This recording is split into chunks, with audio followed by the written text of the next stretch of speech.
Good afternoon, everyone, and welcome to Fridays with Keenan's Cutting Edge. My name is Jenna Labor, and I will be your host as we explore the dynamic world of Don Keenan's trial philosophy, The Cutting Edge.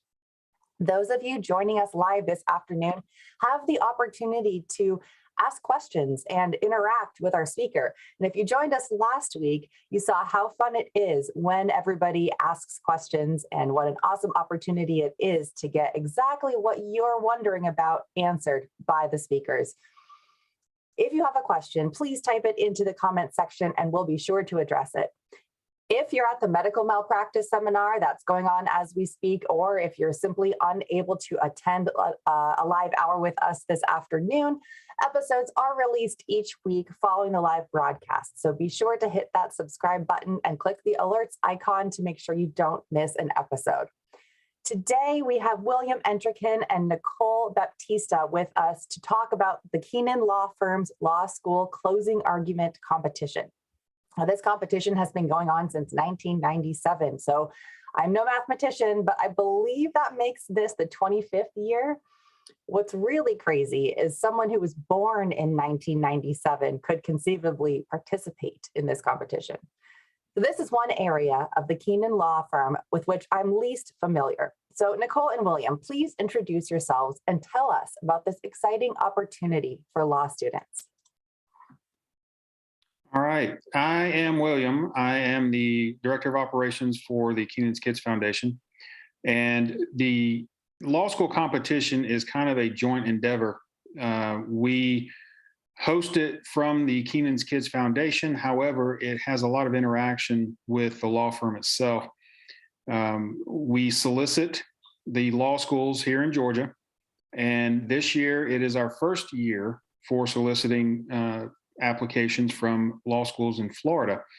So the 5 law schools in Georgia will submit applications from second and third year law students. And we pick from that group and we host the event on Saturday. And in the morning, we have our first participant. They will present their closing argument for a fact pattern that we provide. This is a fact pattern from an actual case that Mr. Keenan had worked years ago. It's an opportunity for the students to develop from a case that has already been presented in court, and then provide their closing arguments using the information that we provide to them. They get 15 minutes. They will do the best they can to present the facts, provide the argument for their client, which is the client that Mr. Keenan represented years ago. And then they are scored based on their presentation, their argument itself, and the structure of the argument. So we solicit a wide variety of judges to provide us with their input. We have had judges, actual judges in past years. We've had attorneys from all walks. We've had defense, plaintiffs, personal injury, people that do employment law and any kind of law practice itself. And then we've also reached out to the media. We've had several local personalities from WSB TV, radio, Channel 11, TBS. They will come in and give their impression from a layman's perspective.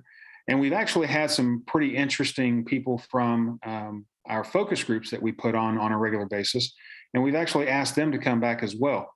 We had one focus group member that actually participated 3 years in a row. They were very intuitive and getting a perspective from, as Don likes to say, Bubba. And they were able to provide some pretty interesting insight, especially coming from and participating on a focus group. Then once the scores are tabulated, we find out who the winner is, and we rank first, second, third, and fourth place. Each place wins a monetary award, so starting at $2,000. So first place is 2,000, second place is 1,000, third place is 500, and then fourth place is 250. Last year was pretty unique because we actually had 6 winners. Mr. Keenan was so impressed with a lot of the arguments. We had a tie for second and a tie for third. And instead of only identifying 4 places, he actually said, go ahead and award the 6 that were identified. So that many students were able to benefit from the material and take home the scholarships. And it was a pretty interesting competition. Needless to say, it was a virtual event, so that was pretty interesting in itself. Normally, we host these in the law firm in Atlanta in front of a judge and jury. And then the students are able to basically present in front of a mock jury. Unfortunately, with COVID going on last year, we had to do it virtually. The year before, when things were kind of just going awry, we actually skipped the competition. But we decided that this was an important event that we did not need to continue to skip. So last year we did it virtually, and again this year we're doing it virtually. And we decided that it was worthwhile to reach out to the Florida colleges that are also have law schools. Since we're doing it virtually, it didn't seem like a stretch to actually include the Florida law schools. The good thing about the Georgia competition is we have 5 law schools within a 50-mile radius. So participating in person over the last 24 years has been pretty easy for them. But because we're doing it virtually again this year, it was easier to reach out and expand the competition. So February 19th is the Georgia competition. And then February 26th is the Florida competition. Now, Nicole, who is coordinating things for us for the first year in Georgia, and we also have she's a law student, and we also have Barbara. Her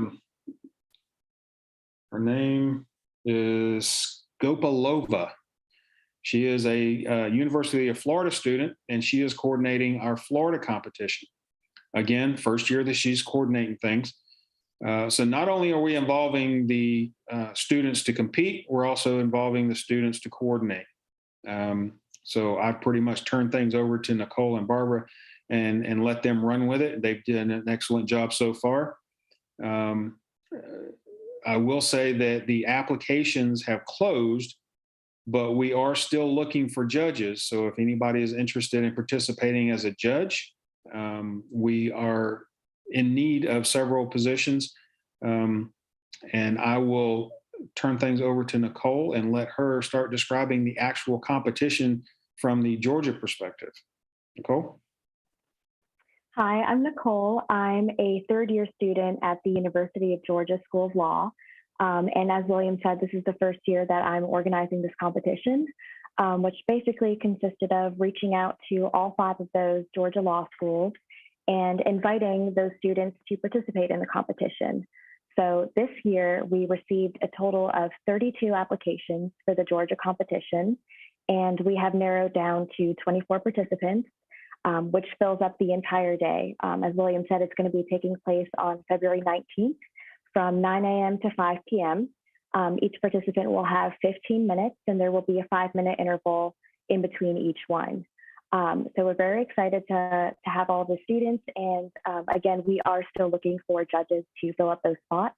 Ideally, we would have about 4 to 5 judges on panels in 2-hour intervals. So 4 to 5 judges between 9 and 11, 11 and 1, 1 and 3, and 3 and 5. All right. Well, I have a ton of questions for you guys because, like I said, this is something that I don't know a whole lot about. I went to law school in Boston, so it sounds like I probably wouldn't have known about it really as a law student. Is that right? No? Okay. I mean, that is right, right? Okay. So my first question is, it sounds like last year it was online. Are you going to be online this year? And do you anticipate it going back to in person, or is the online format working really well? So I can speak to how it's going to work this year. We're going to be conducting the competition over Zoom. So each participant is going to log in at their assigned time slot. And so at any given point, there will just be the competitor and the 4 or 5 judges, and then me facilitating. So it will be held live over Zoom. And then everyone will come back at the end of the day at 5:30, where we will announce the winners. All right, And fantastic. as for next year, William would have to answer that question. All right, William, what do you foresee there? Do you think you're going to stick with the Zoom format or head back into in person? I think eventually we will go back to an in-person format.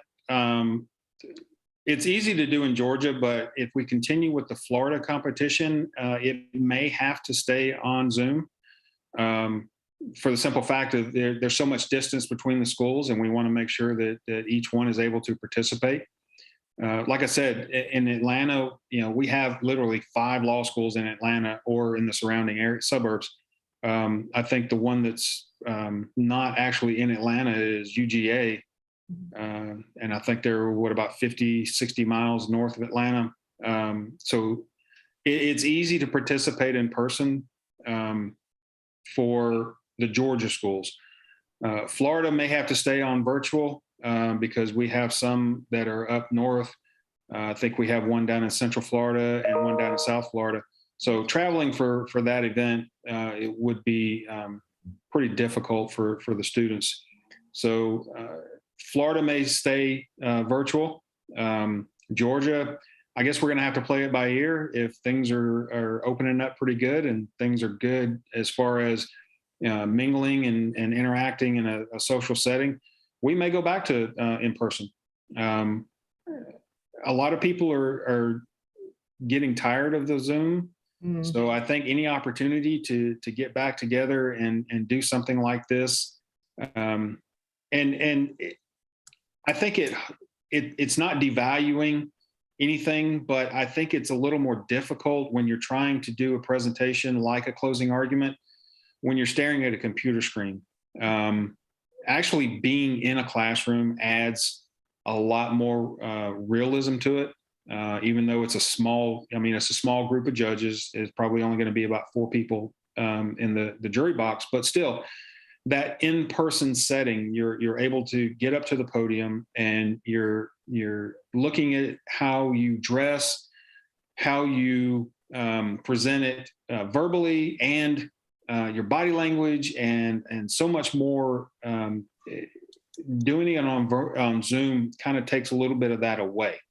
So we want to get back to in person, but we also want to be able to expand what we're doing. I mean, one of the main missions of the foundation is helping kids. And even though, being in law school doesn't necessarily classify you as a kid, you're still learning. You're still in an environment where you're growing and developing. And we want to be able to, like I said, the foundation and the law firm are kind of collaborating on this endeavor, in that, we do reach out to law students who are typically in their 20s.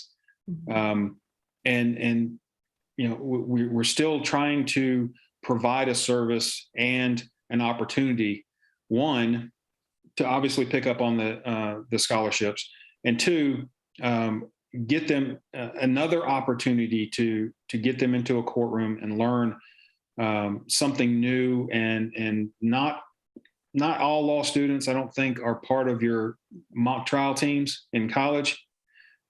So here's an opportunity for someone to participate that may not get that opportunity, in law school. Now, obviously, they're going to get opportunities to stand up in courtrooms and present arguments and stuff like that while they're going through school. But any opportunity is invaluable. So, going back to a live version is the goal. Keeping the virtual is probably going to be inevitable. We're not going to be able to expand as much as we'd like to if we don't stick with the virtual format. So this year, definitely virtual. Next year, we're going to reevaluate it, look at it again, and see if maybe we can go back to the in-person ones in Georgia. I'm pretty sure Mr. Keenan wants to keep the Florida event going. So that one will more than likely be virtual. So when we're soliciting judges, the good thing is we can solicit judges from across the country. We don't have to limit ourselves to people in the local area. So what we did this year was we actually reached out to the faculty for the college and started there. And then we're going to expand that to students, of the college and so forth. So, I mean, we're reaching out to a very diverse group. We're already diverse in our network with people from coast to coast that participate in the college, that teach in the college, that are referring attorneys for the law firm.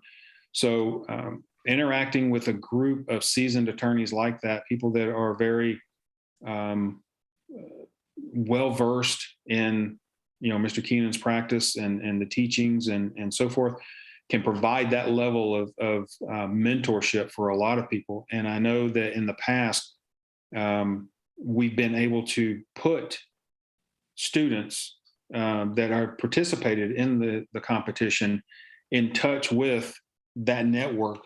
And there's been several of them that have gone on to careers with attorneys within the network and or been able to reach out and continue the mentorship long after the competition is over. So I think a lot of this is invaluable in that aspect as well. So to answer your question, we're probably going to keep the virtual format in some form, but we are going to go back to the live in-person events as soon as possible.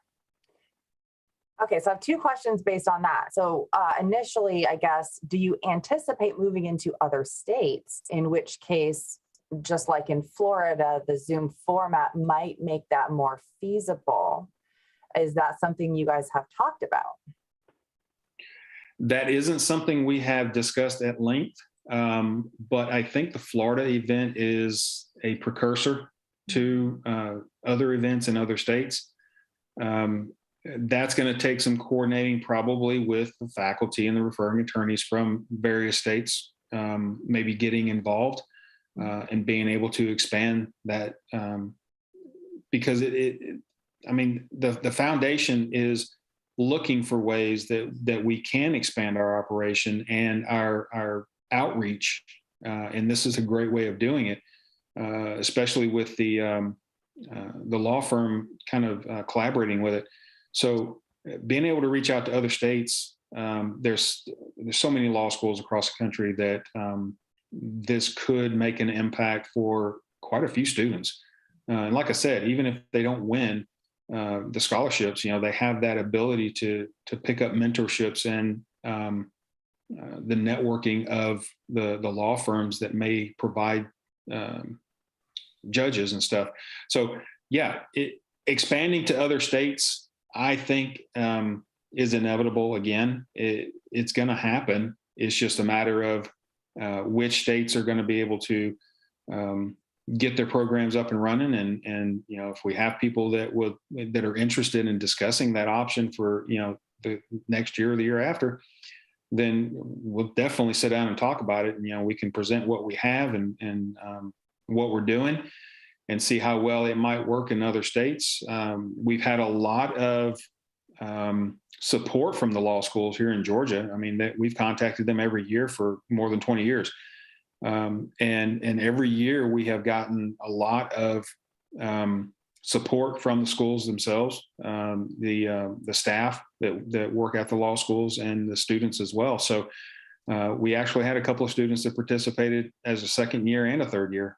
So they participated once, liked it so much, enjoyed the experience, and was able to participate the following year. So,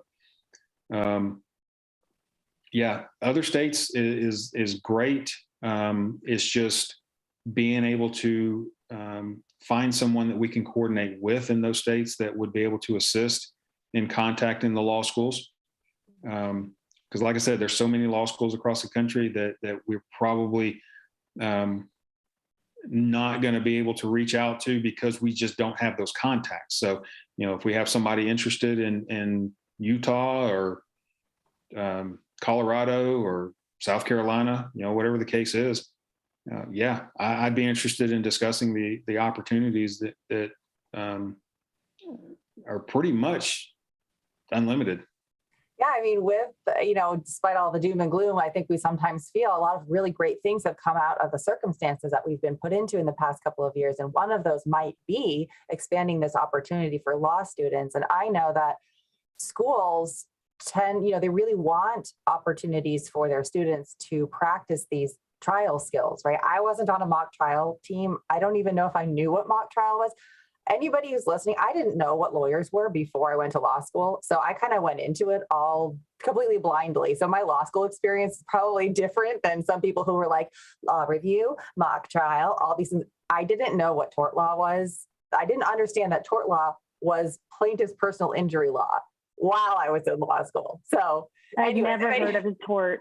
Yeah. I mean, I remember taking torts class, but I didn't understand how that translated into real life practice. So anybody who is kind of in those shoes and wants to reach out to me, please do, because I've been there. But anyways, I do think it's really neat to give other people in other states an opportunity. I mean, in Washington, we're similar to Florida in the sense that we have 3 law schools. 2 of them are in the Seattle area, but one's way over in Spokane. And Spokane is a 6-hour drive, or a lot of people choose to fly. So, doing that, something virtually with schools kind of wanting to give opportunities like that could be a really awesome opportunity, or really, both for the Keenan's Kids Foundation to get more exposure, and for law students to have an opportunity to connect with seasoned lawyers and just like speak, Nicole, where do you go to school right now? I'm at the University of Georgia School of Law. So we're in Athens, Georgia, about a 2-hour drive from Atlanta. Okay. So another thought I had with the virtual format is, at least in Washington, some of our counties are doing exclusively virtual trials. So while, of course, it's super important to be able to get up in front of someone, in front of a jury, pay attention to what you're wearing and your body language and facial expressions and whatnot, I wonder if there is an opportunity to discuss those same things in an electronic format, in the sense that, okay, where do you fit in the box? Like, if you want to use hand motions, where do your hands need to be? If you want to, how much of you is showing and what should you be wearing? I mean, those might be opportunities that we continue into the future. What do you guys think about that? I agree. I actually had a moot court competition be completely virtual last year.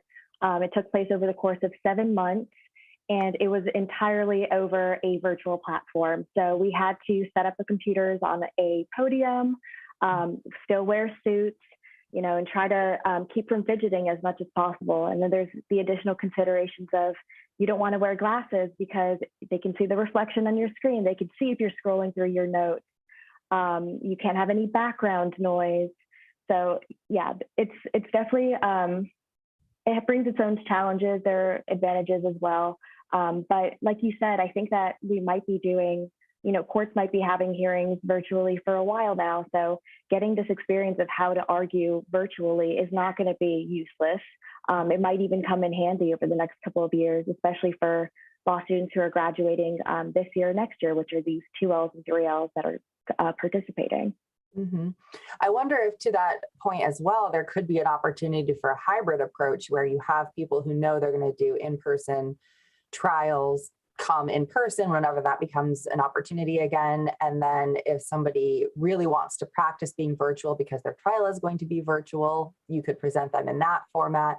That way everybody is not only participating in the competition element of it, but also learning some real life skills that if they don't win the scholarship money or whatever it is, they still can feel like they got something out of it. Like when I do present at moot court, or when I do argue in front of a judge, I know how I need to present. I think it definitely makes sense to wait and see before deciding what format to use next year, because if everything goes back to normal and everything is held in person again, then of course, there's no need really to be doing, at least in Georgia, the competition virtually anymore. Like William said, they would love to go back in person as soon as possible. But if everything is still virtual, then I think that there is an advantage to continuing it to be virtual so that everyone can participate. And again, it continues to provide them with practice for the real world, because this is what the real world looks like now. Mm-hmm. Absolutely. All right. So you mentioned there were 32 applicants, I think, and 24 were chosen. So of the 32, what was the makeup of the schools? I mean, where did they kind of come from? And was that 32 just in Georgia, or is that spread across the 2 states? How did that look? So the 32 applicants are for the Georgia competition. We received applications from all 5 of the schools. So all 5 schools will be represented as well.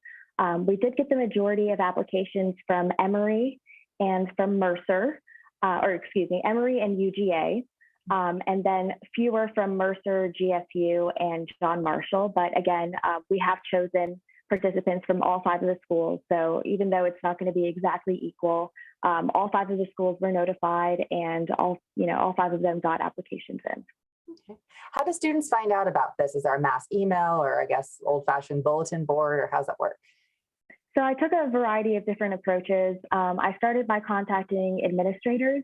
But being, the first couple of weeks back from winter break, students are receiving a lot of emails. And I know this as a law student myself, our, inboxes were flooded. So I took to the student groups on Facebook and GroupMe's.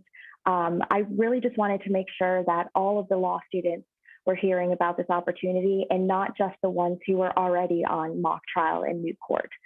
Because while they might, statistically be more interested in it, like you said, there are a lot of students who hadn't heard about mock trial moot court before starting law school, maybe, weren't having a good day when they auditioned for it. And so this is kind of giving them a second chance. And we did receive a lot of applications from students who are not involved with those organizations, but who are interested in it, maybe didn't even know that they were interested in litigation until now. So this is giving them kind of like a second chance to participate. Okay. What do you think of the percentage-wise, I guess? Are people who are on your moot court mock trial teams versus people who are just like, wow, this is a cool opportunity for me to be able to participate while not being on one of those teams? I've not more than 50% were on moot court and mock trial. So at least half of them, are pretty new to this. Okay. Well, that's excellent. I'm glad to hear that people are kind of choosing. You're not just getting flooded with people who are already getting the chance to practice their skills, right, on a team. And a lot of them indicated on their applications that when they started law school, they were interested in one thing, but then after taking, those first year classes, now they're interested in something else. So yeah, this is a great opportunity for them. All right. Let's see. Okay, so I have a couple of questions about the format of this competition itself. Are these closing arguments, like, do the students make them ahead of time and they submit them, or like, do they create them while they're there? And if so, what do you judge their applications on, I guess? Like, what's the deal there? So I'll talk about the format, and then William can talk about the judging of it. So participants are being notified tonight. I'm going to be sending out an email, and I'll be asking them to confirm by Monday or Tuesday. But with this email tonight, I'm already sending them out the fact pattern to base their argument upon. So they will have essentially between today and the day of the competition to create their own argument, practice it as many times as they want. And all they have to do is show up, log into Zoom at their assigned time slot, and give their argument live to the panel of judges. So they don't have to record it beforehand. They just present it that one time live during their time slot. All right. What are the criteria for the applications then? What are you looking for because there were 32 applicants, you chose 24, so only a few didn't make the cut. What was if they're not submitting you a writing sample, what are they submitting? Sure. So again, since we wanted to give as many people the opportunity to participate as possible, we didn't ask for resumes, we didn't ask for GPAs. we asked them to indicate what activities they're involved in, what student organizations, what other volunteer activities, and to indicate what their career interests are at this point, what they think that they want to practice after they graduate law school. And so since the competition is from 9 to 5 and it's live, we can only choose a maximum of 24 students. Otherwise, we'd be going until midnight. So the way I narrowed down was giving priority to 2Ls and 3Ls, second and third year students, just because 1Ls will have the opportunity to participate or to apply again next year. And since we received 23 of those applications were from 2Ls and 3Ls, just one 1L was chosen to participate. And so the others will be invited to apply again next year. Okay, so you can apply if you're a 1L and in the hopes of at least getting your name in front of the choosers.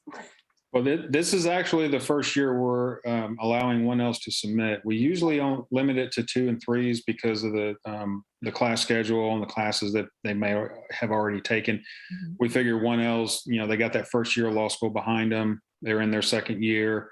They're starting to get involved in stuff like moot court and stuff, events like that. But we decided that this year we're going to open it up, and we got quite a good turnout as far as first years. So we'll see how the competition goes. We may end up with a couple of them in there before everything's said and done, and they may surprise us. Yeah. And now they know about it for next year, so they'll keep their eyes open for when we hold the competition next year. Exactly. And word of mouth as well. They may say, hey, friends, I applied for this and they couldn't select me because I was a 1L, but here's a cool opportunity for us to try again, next year. What kinds of interests and hobbies? I mean, to me, this just sounds like the passion question. That sounds like what Dawn was looking for. Who are you? Let's get to know each other a little bit before you're chosen. So what kind of things did you look for? What kind of things did people say they were interested in, career goals that they had? So particularly interested in students who say that they have an interest in litigation and becoming trial attorneys, and students who say that they're interested in family law and law related to children and personal injury. So a lot of them had, either a combination of those things or at least one of them. Some of them said that they used to be interested in something else, but then they took a family law class and now, they really want to learn more about this. They're just starting to get into this field, but they see this as a great opportunity to learn more and potentially go in that direction. So we were looking more for, curiosity in these areas so that one day they can potentially participate in this field, and these people will be their colleagues. Okay. All right. So it doesn't sound like they get to choose the topic, right? It's a fact pattern that you send them. And I think, William, you mentioned it was a case Dawn actually had. Can you tell us more about the topic and how you choose that each year? Yeah, I've actually got the packet open on my desktop. So it is a case that Mr. Keenan worked several years ago. I'm looking for the... Let me. Is it always a case that Dawn has actually worked, or is it sometimes a made up? I mean, he's worked so much. I can't imagine there's like a lack of real life choices. Right. We've actually used the same fact pattern for the last several years. I've been with him 9 years, and every year that I've been with him, I believe we've used the same fact pattern. But that doesn't mean that, it won't get changed. Do you think that gives a benefit or some kind of I don't know what you'd call it, advantage to you've got it twice in a row? It might, if you're doing the same, if you're doing the competition as a 2L and then you come back as a 3L, it might give you a slight advantage because you've already seen the fact pattern. Now, I do believe that every year he does review the fact pattern. Now, and I know that kind of like the minor details are changed up a little bit because you don't necessarily want to use the exact details of the case. Mm-hmm. So I know that minor details are changed each year so that it kind of you can't exactly rely on what you did last year if you're participating again this year. But it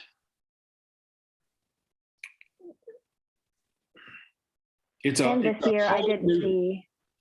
it's a whole new perspective each year, because you may get similar fact patterns from cases that you may have seen, the previous year, but now you go from a 2L to a 3L, and you've taken different courses each year. So, the courses that you've taken may have contributed to how you develop your closing argument this year. But next year, if you participate, you've taken different classes, and I guarantee your closing argument is not going to be anywhere near what you submitted or what you presented last year, for that reason, because now you've gotten some more instruction, you've gotten involved in other events, or you've had other discussions, or stuff like that. You've been influenced a whole nother year in your education. So even though you may be looking at similar facts and circumstances, you're going to present them in a whole different way year to year. Okay. So the case that was presented is involving a 4-year-old Nigerian immigrant girl that was sexually molested. So from there, it kind of goes into the basic facts of the case, what happened, what led up to the events that prompted the whole litigation to begin with. You actually get a copy of the defense's argument, and you can use that to develop your closing argument. It actually provides you with a photograph of the little girl. And when we do the in-person, we actually have some demonstrative evidence that you can use if you so choose. You can use it on an easel. It's on foam board, so you can present it and use it as a tool in your argument. And then it also goes over things like past and future medical expenses, your jury instructions, or charges, and then medical expenses, pain and suffering, life expectancy, cannot be speculative charge, cannot use sympathy. A lot of this stuff that are traditional in developing your closing argument. And then you've got a mix of Don Keenan. So that kind of throws a new wrench into the exposure of what we're looking for, as far as, now obviously these law students, they're learning traditional practices and things from the schools that they're attending, which makes it pretty interesting, because not all law schools teach the same way, and not all professors teach the same way. So you get a very diverse range of closing arguments for that fact alone. And then when you present it in front of different judges, I mean, you may have a judge, you may have a lawyer, you may have a television anchor person, you may have John Smith down the street that participated in a couple of focus groups that, really impressed Mr. Keenan to the point that he invited you to come back to judge his competition. So we've had quite a diverse group of and I've served on one panel. So, I mean, my background is in law enforcement in the military. I had no idea what I was getting into in this. So you had my perspective as someone who potentially could serve on a jury, and had no idea of how the law even functioned in that aspect, because I've never sat on a jury. So I've never even sat in a courtroom, much less had to interpret an argument or evidence or experts or anything like that. it's kind of limited in scope in that you're only listening to a closing argument. Mhm. But these judges are looking for three different aspects when they're hearing these arguments, and content, persuasion, and effective use of emotion. And it's all subjective. It's based on your own mindset and your own experiences, which is the whole reason that Mr. Keenan does the focus groups, and we get a diverse group of people on those focus groups, because you are going to get a very different perspective from juror to juror, or judge to judge in this case. So the fact pattern is a lot of material for the student to process. We do send it out in advance. We do allow them time to develop their closing argument. We don't judge it in advance. We don't review it in advance. They don't submit it in advance. But they do have about 10 days to 2 weeks to develop their closing argument, refine it, play with it, rehearse it. And then whenever they're ready to present it, the judges, that's the first time the judges will ever hear their argument. Now they're going to hear that fact pattern 24 times, but they're only going to hear their argument once. And they do not have any prior information going into it as far as how they're going to present it, what they're going to say, or anything like that. The only thing that they're limited to is the 15-minute time span. That's it. They have to get it in 15 minutes. Do the judges get the fact pattern ahead of time so they know what to expect, or are they sitting there blind? No, they get the fact pattern in advance, the day of. So it's not like that they're reading through it weeks in advance and preparing their own preconceived ideas and how it should be presented or anything like that. So they get it the morning of. They can kind of skim through it real fast. And the only reason we provide it to them is because we want to make sure that Johnny doesn't come in and start presenting a fact pattern that has nothing to do with the competition. We want to make sure that they're presenting the fact pattern that we provided to them, and they stay with that information. And we also give it to them so that they can kind of gauge the authenticity of it. If they come in talking about a 26-year-old white Alaskan, well, that's not a 4-year-old Nigerian little girl. So we know that they're way off base in their delivery. So that is why we present it. We give it to the judges to review the day of. That makes sense. Do the law students get feedback in real time after they present their closing argument from either the judges or from Dawn or anybody to see how they did, or at the end they get feedback? Or? When we did the live version, we did offer a minute or two for the judges to provide feedback, but it's all based on how long it took them to do their presentation. Or right, if there's time for it. So, right, if they took the whole 15 minutes, then you got about 15 seconds per judge to give any kind of feedback they may want to impress upon them. But if they only took 10 minutes, then we give them a little longer. But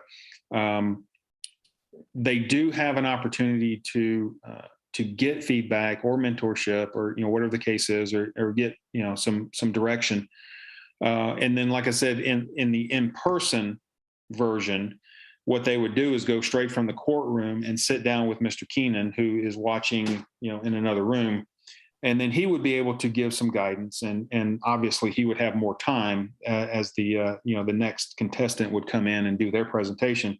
So he would get 10 to 12 minutes of time with them, which was invaluable in itself. They can sit down and Mr. Keenan can kind of guide them in different directions, and get some insight to the student themselves, maybe answer some questions with the student. Now, with it being virtual, it's a little more difficult to do it that way. They can get some guidance from the judges, Obviously, they're not going to give them any kind of scores or anything like that. But they can give feedback, mentorship, and depending on Mr. Keenan and how he's doing and his schedule and stuff like that, he may stay on the video call and pop in at the end of each presentation and try to give a little bit of a feedback himself. So we'll kind of play that one by ear. But yeah, the judges, they do take a minute or two to kind of provide their input. Okay. And do other students get to watch each other? No. The in-person version, we have all the students wait downstairs until they're ready to present, and we bring them up one at a time. They do the presentation. They meet with Mr. Keenan, and then they kind of slip out the back door and go downstairs. Once they're done with their presentation, then they can stick around. We normally set it up downstairs in the large conference room on the TV where they can actually watch the presentations of others that come after them. But they're not allowed to watch a presentation before. That's like witnesses, right? You don't want them sitting there listening to the testimony. Right. So in the virtual format, what we do is we set up a waiting room for the call. So whenever the person logs in, they get sent to a waiting room, and then Nicole is going to be keeping an eye on that waiting room. And then when the next person is ready, we're ready to bring them in, then she can have them added to the call. They can do their presentation, and then she can kick them back to the waiting room. And then because we only want the people in the call that are either judging or presenting, or Nicole herself. And then whenever they're done, they leave. So unfortunately, we don't get to let the students who have gone watch the rest of them, because that would require them to stay on the call, and we don't want to clutter up the call. So what we do is we actually offer the videos to the students after the presentations are done. Okay. And we send them links to where they can view the competition itself, and they can either watch the whole competition, or they can download their own presentations and use that for whatever. Some of them even use it for a job interview. Oh, so, yeah. Okay. Yeah. So it's just again another opportunity for them to demonstrate, to show what they can do in a courtroom setting before they ever leave law school. So we do provide those videos to them, their own videos. And then, like I said, we will provide a link for them if they want to watch the entire competition and see the other, students and how they did their presentations. Okay. All right. Yeah. Because I just think that's so valuable, right? To see other people do things. Sometimes you like it. Sometimes you don't like it. Sometimes you want to take, pieces and use it as lawyers too, right? Well, yeah, and you can kind of see how you presented it, and then go back and look at other people and how they presented it. And like I said, because we're coming from different law schools, different professors, and so forth, they're going to present it in different ways, and they may pick up on clues and cues and how to do it right and how to do it wrong, and they can sit back and they can watch others and they can say, okay, well, that was good, that was bad. Don't do this, don't do that. They can use the other videos of the other students presenting to kind of improve on their own presentations. Absolutely. And I love that you guys use non-lawyer, we'll call them judges, I guess, right? But they are in this sense, because, when we go in front of a real jury, I don't want at least a lawyer who does what I do to be on that jury. So you're not going to really have that and that feedback on whether your closing argument really nailed it when it's in the bubble of law school, which is, we all know law school really is a bubble. You're only getting feedback from other lawyers and judges who are your professors, and then also your colleagues. It's nice to, if you had a panel of lawyers and judges, one person might win the competition, but with that balance of people who don't have any experience in the law, another person might win because maybe they hit a button that the really, type A lawyer person didn't quite hit, right? So that's so cool that they right off the bat get the opportunity to do kind of a focus group of this mock closing argument. Absolutely. Yeah. So Nicole, how did you find out about the opening for the position that you have in this competition? So I think that they posted it kind of as like a job posting on our career website. Each law school usually has this website called Simplicity where employers can post about job postings. And so this was one of them. Okay. And what made you want to do it? It sounds like you hadn't participated yourself in the past, but it seemed interesting enough you wanted to be involved. Yeah, it was right after I finished that moot court competition, and having done it virtually, I felt like I had some insight that maybe some others wouldn't have had about how to, host a competition online, all of the difficulties and complications that come with that, and then just generally being a pretty organized person, like in student leadership positions and stuff like that. So it was a pretty good fit. But I do wish that I had heard about this competition in the past. I do think that I would have participated. So how had you heard of Don Keenan before? Had you heard of the Keenan Law Firm? Were you familiar with plaintiff's personal injury work and what he's done in the community? I wasn't actually. I grew up in Florida and went to school in Nashville. So I'm not from the Atlanta area. Otherwise, I probably would have.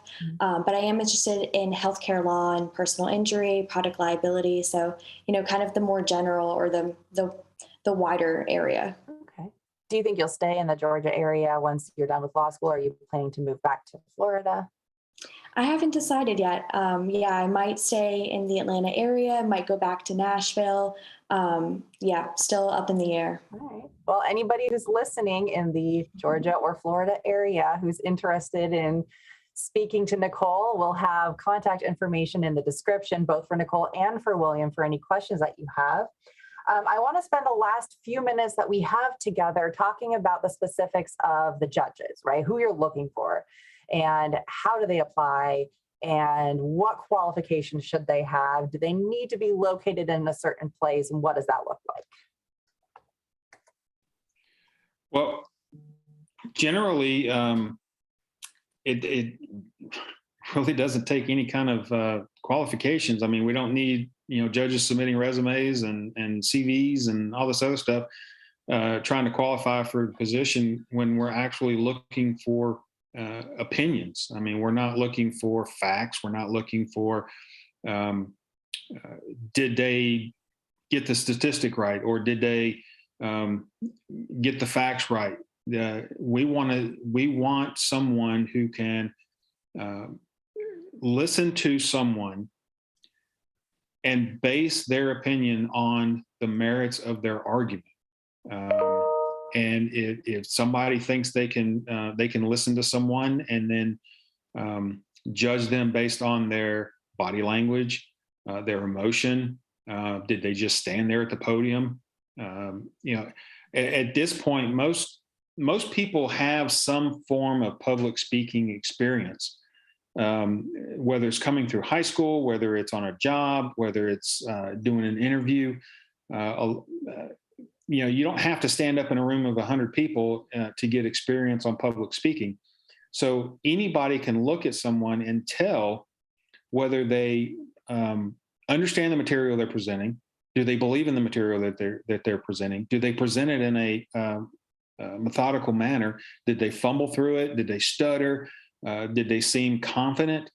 So we're not looking necessarily for anybody who has a deep knowledge of the law. You don't have to understand the law to understand somebody presenting an argument, and how well did they present that argument to you? Is it convincing?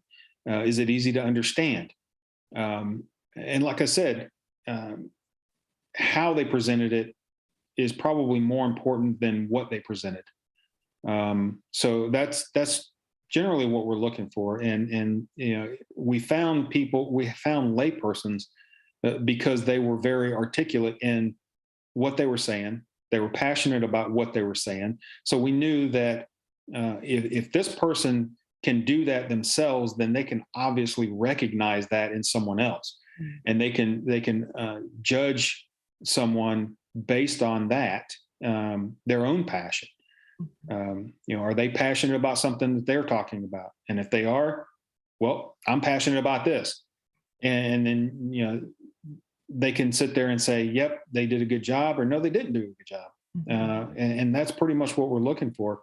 We did reach out to the faculty for the college because they are knowledgeable in many diverse areas, not just the law. And we did it because we have over 100 faculty members, and we like to get the faculty involved in all manner of foundation and law firm and everything else. So this is just another opportunity for mentorship, for practice, being able to see the presentation and guide, the presenter.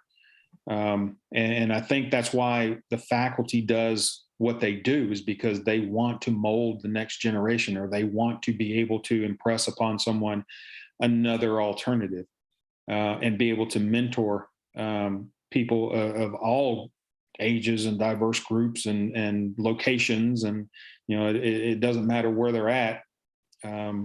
If they can provide that insight, then that's what we're looking for. How many judges are you still looking for? Like, how many do you need? And do they need to be available for the full day to be present at each one of the closing arguments? Nicole, I'll defer that to you. I still need a good number of judges. We've mainly received input from participants, but not so much from judges. So far, we only have judges from the 11 to 1 and 1 to 3 time slots. So if a judge could sign up for multiple time slots, that'd be great. But at the very minimum, we would need them to be there either from 9 to 11, 11 to 1, 1 to 3, or 3 to 5. Those are the time slots, and we need about 4 to 5 judges for each slot. Okay, so you want, okay, I'm not gonna pretend I know how to do that math, but somewhere around 20 to 25 people. I only know how to divide by 3 and sometimes by 0.4. We're looking for 3 to 4 judges per panel. We want to get a good cross section. One judge kind of, it doesn't give what we're looking for as far as a good cross section of opinions and ideas and stuff like that. So 3 is kind of the minimum that we're looking for. I think one panel that we had 6, we had that many people that said, "Hey, I can do it." And we're like, "Okay, come on." And we can work the numbers because each judge will submit a scorecard. And if we have one panel that only has 3, but we have another that has 6, that's okay. We can average them up and we can still figure out who did the best job.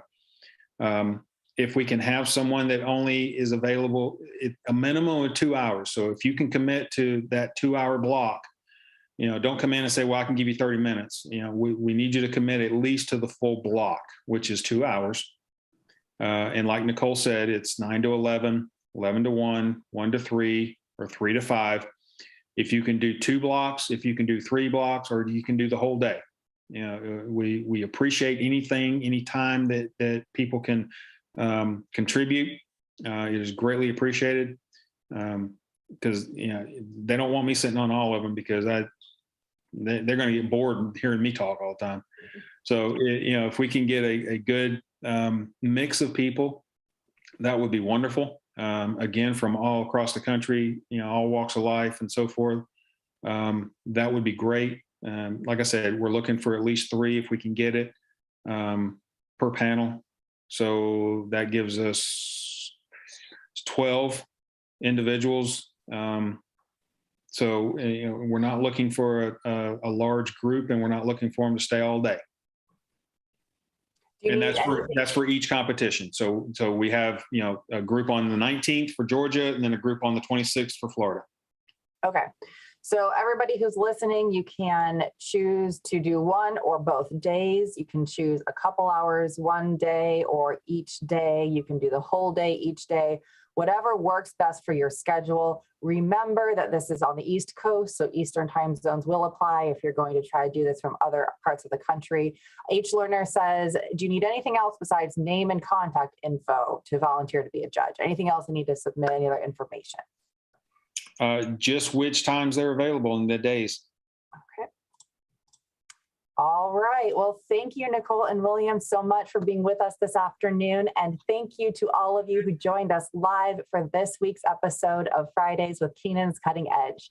The link and email to apply to be a judge for these competitions is in the description below. So feel free to reach out if you're interested in doing that. It's a really important thing to have people who have experience in the law and also who don't, to really give good feedback to these minds that are being shaped, right, to come out and join us in the legal profession. If you like today's video, please click that thumbs up and don't forget to subscribe and sign up for alerts so you don't miss an episode. Now, I don't just ask you to do that so that I feel good about the likes that these videos get. There's actually a rhyme and a reason, allegedly, for the likes. YouTube has an algorithm that tracks interaction with videos. And it makes our videos easier for the public to find if people interact with likes or by subscribing. And I think even by clicking the alerts icon, although I'm not sure how much that factors into the interaction algorithm. So do it for Papa Don and the KTI family. Next week, we will have Glenn McGovern out of Louisiana with us to speak about canine excessive force cases. Now, we all know that police excessive force is a very hot topic these days, but have you ever thought about how the canine unit fits into that? I haven't, but I look forward to learning more about it from Glenn along with all of you. Have a wonderful weekend, and I'll see you next time.